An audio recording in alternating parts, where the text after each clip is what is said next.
Jamaah, oh jamaah, alhamdulillah. Alhamdulillahirabbil alamin, masih di Islam itu indah jamaah. Dan pagi hari ini kita sedang membahas tema 8 hal kemauan suami yang tak boleh dituruti istri. Jadi para istri ini berhak nih menolak perintah suaminya untuk berbuat syirik, itu boleh ditolak. Terus berhak menolak permintaan suaminya untuk membuka aurat di depan bukan mahram istrinya, itu berhak ditolak. Dan juga berhak menolak perintah suaminya untuk tidak bertemu dengan orang tua istri karena alasan yang tidak masuk akal.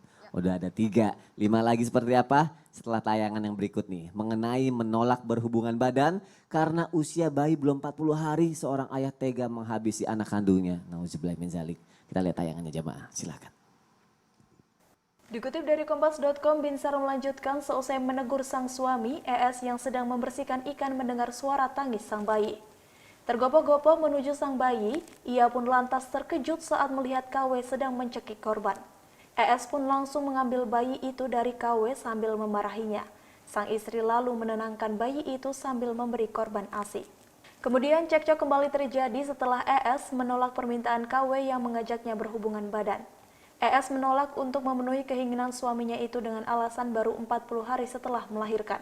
Pelaku yang naik pitam lantas melakukan kekerasan fisik terhadap anak kandungnya yang masih digendong oleh ES. Astagfirullahaladzim, ngeliatnya agak gimana gitu ya perasaan kita yang ngeliat, ya Allah. Baik, sekarang kita mulai belajar lagi aja ya. Kita lanjutkan lagi nih pertanyaan aku yang sebelum iklan tadi nih. Ya. Boleh gak nih menolak ajakan suaminya untuk memenuhi hajat suaminya itu? Nah ini dia harus kita pahami ya, karena jelas sekali tadi melihat beritanya ya Allah begitu miris sekali. Abang Teguh ketiban palu sungguh terlalu sampai membunuh, naudzubillah min dzalik ya. Karena memang sejatinya kita harus pahami bahwa pernikahan ini adalah menyatukan baik dari segi misi visinya, kemudian juga tidak hanya sebatas emosi, tapi juga harus mengikuti bagaimana secara syariat Islam. Dan juga jelas an-nikah secara bahasa adalah at-tadakhul, adanya mohon maaf berkumpul ya antara suami dan juga istri. Bahkan Rasulullah jelas sekali untuk senantiasa mentaati suami, mengerti akan hak dan kewajiban, begitupun juga dari segi suami dan istri. Nah hati-hati sekali ketika istri dipanggil suami, mohon maaf untuk berkumpul kemudian menolak atau tidak mau sehingga suami dalam keadaan marah tidurnya, maka malaikat melaknat istri sampai pagi. Naudzubillah min dzalik. Ini pesan Rasulullah terhadap istri, karenanya hati-hati senantiasa kita harus melayani atau menjaga hak dan kewajiban dari suami. Tapi mohon maaf, ketika memang ada masa-masanya menolak, yakni ketika datang masa haid atau juga datang masa menstruasi, kemudian juga masih dalam keadaan nifas ya. Karena Rasulullah sendiri pun juga memakai penghalang ketika tahu istrinya dalam keadaan haidah. Dalam Al-Quran surah Al-Baqarah ayat 222, mereka bertanya tentang haid atau haidah itu sendiri terhadap wanita. Maka jauhkanlah wanita karena darah haid itu adalah darah yang kotor ya. Kemudian setelah selesai maka dekatkanlah ya, baru boleh mendekat terhadap wanita karena memang nisaukum harthul lakum, wanita adalah ladang bagi kalian.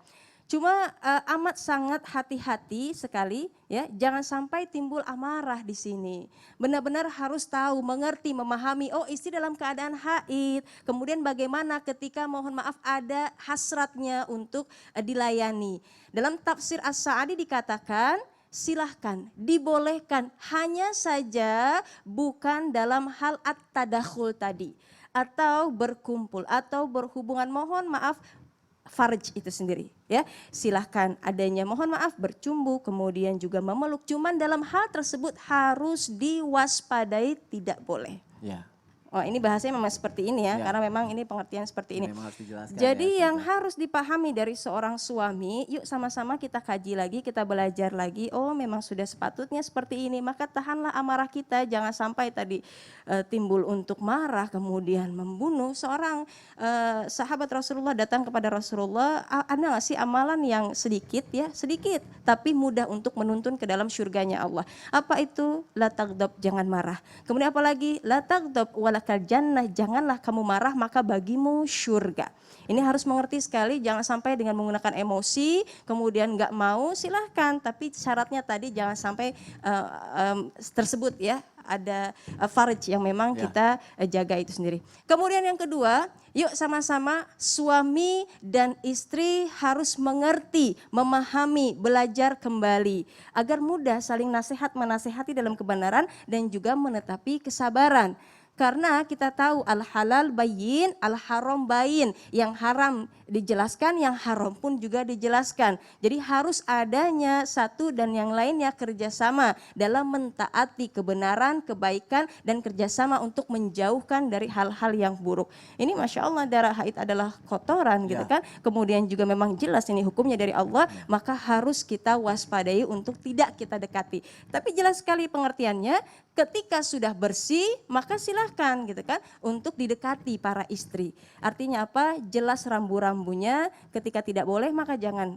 Kemudian ketika boleh maka silahkan. Karena ada masa haid yang memang sudah benar-benar bersih atau mungkin ada tahapannya sendiri dari segi warnanya, kemudian baunya, maka itu harus senantiasa dipahami. Ada fikih wanita tersendiri yang memang membahas tentang masalah haid-haidah tersebut insyaallah. Dan makanya Allah melarang pun dengan alasan yang jelas ya. Karena kalau misalnya Betul. takut timbulnya penyakit kah Betul atau sekali. alasan itu. Jadi memang seperti yang Ustazah bilang, harus jadi tim yang baik ya. Sama-sama Betul. saling mengerti ya Ustazah Mengerti, ya. memahami. Mungkin mereka yang marah mungkin tidak bermaksud marah karena kurang paham aja kali ya Ustazah ya. Betul, iya. Dan untuk itulah kita belajar pagi hari ini jamaah di Islam itu indah. Jazakillah khair Ustazah Lulu. Kita lanjutkan lagi jamaah yang ada di rumah. Aku punya tayangan lagi mengenai efek pandemi. Suami tega jual istri. Ya Allah. Kita lihat tayangannya jamaah, silakan. Inilah S, warga Wringin Anom, Gresik, Jawa Timur yang ditangkap polisi karena menjual istrinya sendiri. Saat ditangkap, pelaku tidak berkutik karena tertangkap basah saat berada di sebuah hotel di Surabaya. S mengaku terpaksa menjual istrinya karena terhimpit masalah ekonomi akibat selama pandemi corona tidak memiliki pemasukan untuk memenuhi kebutuhan sehari-hari. Astagfirullahaladzim. Bib. Masa seorang suami tega melakukan itu padahal istri kan orang yang disayang, yang dicinta gitu ya. Sebenarnya kan jamaah Islam sendiri kan tidak melarang ya istrinya untuk bantu bekerja suaminya untuk memenuhi kebutuhannya. Malah kalau bisa dibilang istri yang bekerja merupakan ladang sedekah juga karena membantu suaminya. Tapi Bib, kalau kondisi kayak gini ya Bib, ada suami yang nyuruh istri kerja menggantikan kewajibannya mencari nafkah, istrinya loh yang kerja, tapi suaminya malas-malasan di rumah. Nah itu gimana tuh? Istri berhak menolak dong harusnya, dan alasannya harus seperti apa? Apakah nolaknya dengan cara apa juga bingung, takutnya istri kan bingung juga nolaknya apa, dia mikirnya gini, aku harus kerja aja deh, mengharap ridho suami. Nah ini harus bagaimana Habib Usman? Bismillahirrahmanirrahim. Allahumma sholli ala sayyidina Muhammad wa ala ali sayyidina Muhammad. Yang pertama tadi itu kita lihat tayangan. Haram hukumnya seorang suami menjual istrinya. Dan juga haram, istrinya tidak boleh menurutinya. Ya. Dia tinggalkan, dia ngadu sama orang tuanya ataupun keluarganya. Kalau dia nggak punya orang tua, pamannya dan lain sebagainya. Yang mahramnya dia. Untuk minta dibantu. Itu yang pertama. Yang kedua, suami tidak boleh memaksakan istrinya untuk bekerja. Dan suamilah yang wajib memenuhi kebutuhan anak dan istrinya. Allah berfirman dalam Al-Quran surat An-Nisa ayat 34. Ar-rijalu qawwamuna 'alan nisa bima fadallah ba'duhum 'ala ba'din wa bima anfaqu min amwalihim. Jelas, laki-laki atau suami adalah pemimpin bagi wanitanya atau istrinya. Karena Allah Subhanahu wa taala yang telah melebihkan sebagian mereka atas sebagian yang lain. Laki-laki mempunyai kedudukan yang tinggi dan wanita mempunyai kedudukan bukan gak tinggi, tapi laki-laki jatahnya 2, wanita 1. Laki-laki memimpin daripada wanitanya untuk mengarahkan dan mendidiknya. Karena laki-laki telah ditakdirkan oleh Allah Subhanahu wa taala, ditetapkan oleh Allah Subhanahu wa taala untuk memberikan nafkah terhadap istri dan anaknya dengan aturan-aturan yang baik, dengan ma'ruf. Dan juga kita harus mengerti dan memahami. Perempuan ini tempatnya di rumah. Waqarna fi buyutikunna. Perempuan di rumah, diam di rumah, menjaga kewajibannya sebagai seorang istri, mengurus istri, anaknya, suaminya, mengurus daripada yang ada dalam rumahnya. Karena perempuan ataupun wanita adalah tiang rumah tangga. Kalau tiangnya rusak, rumah tangganya rusak. Kalau tiangnya bagus, rumah tangga insya Allah bagus. Kenapa? Suaminya di luar bekerja, istrinya menjaga daripada keadaan yang ada dalam rumah tangganya. Ketika ditanya, boleh kasih perempuan bekerja? Boleh. Asalkan perempuan mengikuti aturan agama. Menjaga kehormatannya. Tidak bercampur baur dengan laki-laki yang lain. Dan menimbulkan sebuah fitnah. Yang penting pekerjaannya tidak mengganggu kewajibannya sebagai ibu rumah tangga. Ketika orang ditanya nih, saya mau bekerja, suami saya di rumah malas-malesan, suaminya berdosa. Ya. Karena apa? Karena suaminya ini mempunyai kewajiban untuk menafkahi istri dan anaknya. Ketika dia malas-malasan di rumah, dia nggak mau bekerja, ini dosa nih. Harus dikasih tahu, jangan, nggak boleh kayak gitu. Karena kewajiban seorang laki-laki bekerja, banyak hal yang bisa dikerjakan, banyak hal yang bisa dilakukan. Badan masih sehat, badan masih bagus, kan ngangkat-ngangkat juga bisa. Iya, kerja apapun yang penting halal. Yang ya, penting halalan thayyiban. Iya. Banyak di antara kita yang tidak mengerti dan memahami bahwasanya laki-laki itu harus bertanggung jawab. Bukan leha-leha di rumah, bukan santai-santai di rumah. Cari kerjaan, kemana, ikhtiar, kesana, kesini. Bismillah, insya Allah Allah kasih rizkinya. Asal ikhtiar doa. Ya. Ikhtiar doa ikhtiar. Ketika dia sudah berdoa, dia sudah berikhtiar, nanti akan ada jalannya dari Allah. Berarti ini Gak usah takut. Udah saklek banget, berhak menolak lah perempuan Nah, ya. ketika seorang istri dipaksa untuk melakukan tidak baik, ya kan? Ya. Tidak ada ketaatan. Tidak Ya. ada ketaatan untuk melakukan perbuatan maksiat ataupun dosa. Jadi nggak boleh. Boleh dia tinggalkan, nggak mau. Ini maksiat, ini dosa. Kamu mau jual saya nggak boleh, haram. Saya bisa kabur, saya bisa pergi. Nah, kalau misalkan boleh gak kamu bekerja, saya sakit, saya lagi dalam keadaan gak bisa jalan karena ada satu musibah yang besar terjadi. Boleh istrinya bekerja, tapi tadi aturannya harus dijaga. Istri wajib mengikuti aturan yang dimana dia bisa menjaga kehormatan suaminya. Ya. Dia bisa mengerti dan memahami tidak bercampur baur terhadap laki-laki yang lain. Ya. Sehingga menimbulkan fitnah dan lain sebagainya. Dan juga harus mengerti dan memahami di rumah adalah kewajiban sebagai seorang ibu. Ya. Mendidik dan menjaga anaknya, mengurusnya dan mengajarkan dengan ma'ruf, dengan kebaikan. Ini yang harus dilakukan oleh seorang istri. Tapi kalau misalkan seandainya suaminya maksa suruh dia bekerja, diperas keringatnya dan lain sebagainya, ini nggak boleh, ini nggak benar. Karena laki-laki wajib memimpin daripada istrinya, mengasih nafkah terhadap anak dan istrinya dengan aturan-aturannya Allah Subhanahu wa taala.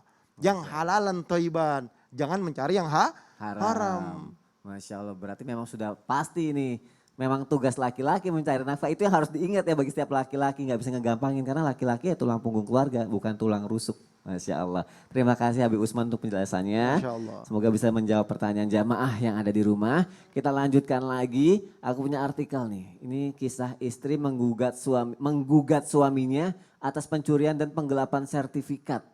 Perjalanan Valentina Linawati, seorang istri yang menggugat suaminya Hardi Sutanto atas pencurian dan penggelapan belasan sertifikat penuh liku.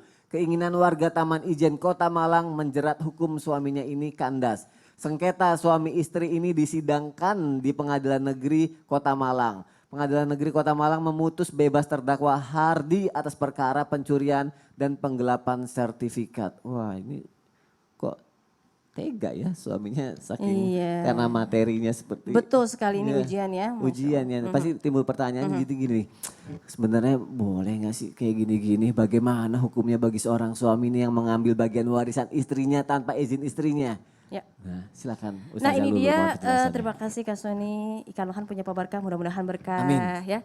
Karena memang salah satu ujian adalah harta. Hatta zurtumul maqabir, manusia ini pengen punya banyak harta, pengen satu lembah udah punya, dia pengen dua udah pengen tiga, banyak. Sampai nanti masuk ke dalam liang kubur. Ini harta menjadi ujian kita juga. Nah kemudian bagaimana ketika suami melakukan hal-hal seperti itu sampai, ini bahasanya adalah mencuri ya. Ya, sehingga dia menggelapan, kemudian juga jadi kasus yang serius ya, istrinya sampai menuntut seperti ini. Nah ini bagaimana?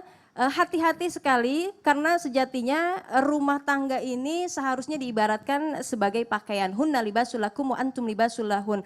Satu dan yang lainnya saling menutupi, kemudian juga saling membantu, mengingatkan. Namanya pakaian itu kan senantiasa tampil dengan perhiasan gitu kan. Kita bangga memakainya, kemudian juga menutupi aib, kekurangan dan juga saling memperbaiki dari pakaian tersebut. Artinya apa? Yuk sama-sama memperbaiki satu dan yang lainnya, memahami kenapa harus mencuri, kenapa harus melakukan hal seperti itu ketika tidak adanya musyawarah seharusnya gitu kan. Dan juga laki-laki ini berkewajiban, wajib hukumnya untuk mencari nafkah. Sebagaimana yang tadi dijelaskan oleh Habib, wajib hukumnya mencari nafkah. Karena Masya Allah Rasulullah mencium tangan seorang pemukul batu, bukan seorang raja, kaisar, tidak. Tapi pemukul batu Nabi cium, kenapa? Inilah yang nantinya tangan yang senantiasa terhindar dari api neraka. Begitu amat sangat menghargainya, menghormatinya, walaupun pekerjaannya tidak dilihat dari pekerjaan yang banyak gajinya, tapi dilihat yang halalan thayyibah. Yuk kita kembali lagi bagaimana Rasulullah menerapkan dalam hal mencuri ini. Rasulullah tegas bahwa ketika putriku Fatimah mencuri maka akan aku potong tangannya. Artinya jelas yang halal mana, yang haram mana. Seharusnya seperti itulah suami harus memahami dari hal agamanya. Ya, jangan sampai main gadein aja, jangan sampai main mencuri aja. Karena jelas sekali harta ini ada yang dikatakan hibah. Kalau hibah ketika masih hidup silahkan diberi, ini toko buat kamu, ini buat kamu, buat kamu. Kemudian ada namanya warisan, misalnya jadi ini warisan dari keluarganya. Ya, ketika ayahnya meninggal dunia baru diberikan gitu kan. Ada juga yang memang merupakan wasiat, dia tulis dulu suratnya, baru nanti setelah meninggal dunia diberikan haknya. Artinya apa? Harus ada musyawarah antara satu keluarga dengan keluarga yang lainnya. Karena bisa jadi ini dikatakan bahwa ada kebaikan di dalamnya. Yang kedua bisa izin terlebih dahulu dan adanya musyawarah antara suami dan juga istri kalau memang sudah merupakan haknya istri. Haknya istri ya. Harta suami untuk dalam hal nafkah itu pun juga termasuk untuk istri. Nah, hartanya istri adalah milik istri. Dalam artian seperti apa? Nah, ini yang dikatakan kepada Hindun kepada Rasulullah, wahai Rasulullah, suamiku ini pelit, nggak ngasih nafkah. Kemudian apa yang harus aku lakukan? Maka ambil secukupnya dengan cara yang baik untukmu dan untuk anakmu. Kemudian juga berdasarkan dalil bahwa istrinya dari Ibnu Mas'ud berkata kepada Rasulullah, ya Rasul, suamiku ini miskin, bolehkah saya sedekah untuknya? Silahkan, kamu dapat 2 upah. Yang pertama adalah kekerabatan, yang kedua adalah sedekahmu. Artinya ketika istri mampu untuk memberikan sedekah terhadap suaminya, maka silahkan. Ada 2 pahala di sana. Maka mohon maaf sebaiknya dimusyawarahkan dengan cara yang baik. Kemudian juga ketika istri gitu kan punya terlebih harta maka bisa diberikan kepada suami. Bisa jadi kan dalam kepepet. Tapi aku pernah dengar sih yang Ustazah bilang tuh harta suami milik istri, harta istri tetap milik istri. Itu Tetap milik gitu. istri. Konsepnya benar gitu. Tapi tetap harus yang namanya meminta izin dari suami. Minta Betul izin seperti ya. itu Ya. Harus minta izin dari suami. Bang, saya mau beli ini, beli ini, beli ini. Apa yang kurang? Harus saling memahami satu dan yang lainnya. Ya. Ketika lihat suaminya, oh ada yang kurang nih dalam ini, bisa dibantu. Bernilai 2, kekerabatan dan juga sedekah. Kekerabatan dan Masya juga sedekah kalau misalnya membantu suami ya. Masya Allah, tapi kalau misalnya hal-hal kayak gini jangan sampai dilakuin lah. Ya Allah, masa ngambil diam-diam itu sama aja mencuri ya Ustazah ya. Baik, Masya Allah. Kita lanjutkan lagi jamaah yang ada di rumah. Sekarang kita masuk ke segmen Tanya Dong Ustadz. Masya Allah. Jadi ada pertanyaan-pertanyaan nih yang udah masuk ke media sosial Islam itu Indah. Aku cari ya. Nah, pertanyaan ini nanti mau dijawab sama guru-guru kita yang ada di sini. Assalamualaikum Ustadz, sejak saya nikah, saya jadi jarang kumpul sama teman-teman saya. Sabtu Minggu saya harus di rumah, kata suami saya. Nggak boleh ketemu sama teman-teman saya. Sedangkan saya kerja di Senin sampai Jumat. Kan saya bosen, pengen ketemu teman juga, pengen ngobrol gitu kan. Nah, saya sering video call teman-teman, tapi rasanya beda kalau ketemu langsung. Boleh nggak sih sebenarnya saya ketemu sama teman-teman, kan menjalin silaturahim juga, bukannya dosa kalau mutusin tali silaturahim. Nah, gimana nih Habib Usman? Bismillahirrahmanirrahim. Allahumma sholli ala sayyidina Muhammad wa ala ali sayyidina Muhammad. Kalau tujuannya baik dan ada manfaatnya dan diizinkan oleh suaminya, silakan. Tapi kalau dampaknya buruk, di sana ada laki-laki, ketemuan akhirnya jadi fitnah, ketemuan akhirnya ada CLBK, oh salah. Dan akhirnya timbulnya fitnah, Ya, timbulnya fitnah, dosa. ya. Dan suami wajib untuk menemani istrinya. Karena istri berjalan harus dengan mahramnya. Kalau terjadi dampak buruk, terjadi fitnah, maka tinggalkan, jangan.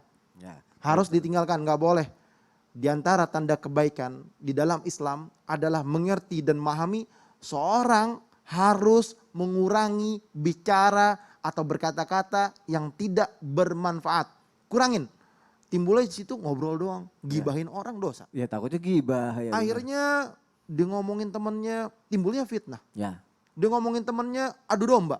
Ya. Nggak boleh. Lebih baik tinggalkan. Karena lebih baik kamu bersama suamimu, bersama anakmu, menjaganya, mendidiknya, merawatnya, mencintai suaminya, menyayanginya, temanin. Ya. Itu lebih bermanfaat daripada main ataupun ngobrol yang nggak bermanfaat. Jangan. Oleh karena itu, yang terpenting dalam diri kita dan jiwa kita adalah bagaimana menciptakan rumah tangga yang sakinah mawaddah warahmah. Timbulnya cinta dan kasih sayang di dalamnya adalah kejujuran dan kebaikan. Ya. Tadi saja Masya Allah. Kejujuran terhadap apa yang dilakukan oleh seorang istri. Istri aja ketika dia mau ngeluarin duit, mau belanja, mau ini, mau itu, atau mau ngasih izin terhadap suaminya. Karena apa? Berarti menghormati suaminya. Menghormati suami. Kalau misalkan dia sudah menghormati suaminya, berarti suami juga wajib untuk menghormati istrinya. Khairukum linisaihim. Sebaik-baik di antara mereka adalah berbuat baik terhadap istrinya. Masya Allah. Jadi mungkin Ente izin lu gak? aku harus izin ya. Istri harus izin ya sama aku ya. Masya Allah. Baik, Habib makasih Bib untuk penjelasannya. Semoga terjawab ya jamaah yang ada di rumah ya. Kita lanjut lagi nih pertanyaan yang berikutnya. Nih dia nih bagus nih yang ini nih. Assalamualaikum Ustadz, Ustazah. Aku baru belajar agama nih. Aku pernah dengar katanya perempuan itu nggak boleh dandan berlebihan atau tabaruj di depan yang bukan mahramnya. Tapi suamiku pernah bilang katanya aku tuh harus dandan lebih. Apalagi di depan teman-temannya. Biar nggak malu-maluin. Aku bingung nih. Apa aku harus turutin permintaan suamiku buat dandan berlebihan di depan teman-temannya? Aku takut dosa. Karena tabaruj itu, tapi aku juga nggak mau jadi istri yang nggak nurut sama suami. Jadi mohon penjelasannya. Jadi dilematis nih ceritanya istrinya nih Ustazah. Mohon penjelasannya Ustazah. Iya Masya Allah ya, ini harus dibedain antara perawatan juga berhias ala jahiliyah, tabarruj yang memang jahiliyah ya. Ya. Artinya bagaimana? Innallahal jamil yuhibbul jamal, Allah itu indah dan mencintai keindahan. Rasulullah bermuka masam ketika ada sahabat yang lewat kemudian aduh dandanannya rambutnya aut-autan kemudian tidak bersih sehingga menyadari kok kenapa Rasul seperti itu ya. Akhirnya diperbaiki dirinya, dibersihkan dirinya rapi. Bertemu dengan Rasulullah, Rasulullah pun tersenyum. Masya Allah ya. Innallaha yuhibbut tawabin wa yuhibbul mutatahhirin. Allah cinta orang yang bertaubat dan senantiasa membersihkan diri baik lahir maupun batin. Ya, beda. Tabarut jahiliyah yang nggak boleh itu ketika memakai baju yang berlebihan, kemudian juga ketika berjalan dihentakkan seperti orang jahiliyah terdahulu sehingga melihat laki-laki kemudian wangi dari parfum itu terlalu berlebihan. Nah, ini yang tidak boleh. Menyambung rambut, mentato, itu yang tidak boleh. Khairul umuri ausatuha, sebaik-baiknya perkara adalah yang pertengahan. Maka ambil jalan tengahnya, enggak perlu berlebihan lah, secukupnya. Memang kita umat Islam dilihat pandang dengan indah, tapi tidak perlu juga memakai sampai berlebihan sampai bikin orang ya Allah itu bibirnya kenapa ya. Bukannya muji malah takutnya gitu jadi pikirannya lain ya. Pikirannya pun juga malah jadi hal-hal yang tidak baik ya. Oke. Insya Allah kita bisa menentukan mana yang baik, mana yang tidak. Betul apa kata suami, tapi kita yang menentukan kadarnya. Oh Kadarnya seperti kita tidak yang tahu terlalu ya. berlebihan segini ya insya Allah. Baik, Masya Allah. Berarti semua ada kadarnya, standarnya seperti apa gitu ya. Yang terbaik buat suami, yang terbaik juga buat orang lain gitu ya. Masya Allah, terima kasih Ustazah Lulu. Semoga pertanyaan ini bisa mewakili dari kegelisahan-kegelisahan jamaah yang ada di rumah. Dan mohon maaf kalau untuk pertanyaannya belum sempat kejawab, insya Allah di episode berikutnya bisa dijawab atau bisa kita bacakan lagi ya. Masya Allah. Nih sedikit aku mau nanya sama Habib Usman. Habib, boleh gak sih Habib kita, ini suami ya, mencuri demi kebutuhan anak dan istri. Terus kalau misalnya istri tuh berhak gak menolak apa yang udah kita dapetin buat dia dari hasil curian itu Bib? Udah pasti gak boleh kan sebenarnya ya Bib ya? Duh, pakai ditanyain. Harusnya gak usah ditanya ya. Aku pakai nanya juga lagi salah. Nah kalau kayak gitu nonton Islam itu indah aja. Biar bermanfaat, kasih Yeah. tahu sama keluarganya, temennya, sahabatnya, di Instagramnya, Yeah. media sosialnya, Facebooknya dan semuanya. Kasih tahu, nonton Islam itu indah Nonton Islam sekarang. itu indah, mau dijelasin sama Habib Usman. Bismillah. Sesaat lagi, bismillah. Jangan kemana-mana, tetap di Islam itu indah. Jamaah, oh jamaah. Alhamdulillah.